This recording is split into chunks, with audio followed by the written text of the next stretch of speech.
दोघांनी आपापल्या भूमिका ज्या आहेत त्या कोणत्या ना कोणत्या माध्यमातून समोर आणलेल्या आहेत. मग राष्ट्रवादी स्वतंत्रपणे लढणार, एकटी लढणार? नाही नाही, आमची चर्चा आहे बघा. आम्ही आमच्या ताकदीवर लढतो. आम्हाला आमची ताकद किती आहे मुंबई याची जाणीव आहे. आम्ही काय अति आत्मविश्वासाने इलेक्शन एक तर लढत नाही. दुसरं, आमचा हा इलेक्शन आम्ही फक्त मुंबईमध्ये चांगलं काम व्हावं, चांगला विकास व्हावा, आमच्या संविधानाचा सन्मान व्हावा ह्याच्यासाठी आम्ही लढतोय. त्याच्यामुळे अर्थातच आम्ही शिवसेनेबरोबर आम्ही प्रयत्न करणार आणि आम्ही काँग्रेस बरोबरही चर्चा करून काहीतरी आपण सगळे मिळून करू शकतो का ह्याच्यासाठी आमचे शेवटपर्यंत प्रयत्न राहतील. सहकारी राहुल कलाटे आज भाजपमध्ये गेले. काही वेळापूर्वीच त्यांचा पक्षप्रवेश झाला.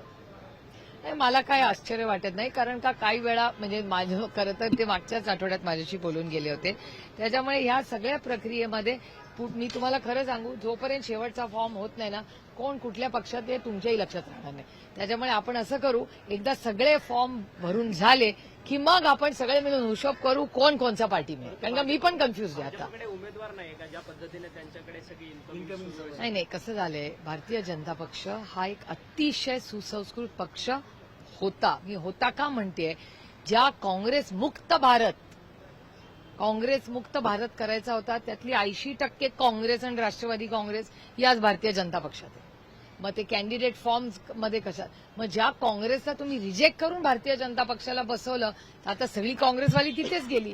मग होतं ते काय वाईट होतं, लोक तर तेच आहेत, फक्त चिन्ह बदललं. आधी पंजा होता, आता कमळ आलं. बाकी काय बदललं मला सांगा ना. म्हणजे साताऱ्याची एवढी मोठी काल तुम्ही बातमी दाखवली तुमच्या सगळ्यांच्या चॅनलवर, ती आधी कुठे होते, आधी पंजा, मग घड्याळ आणि आता कमळ.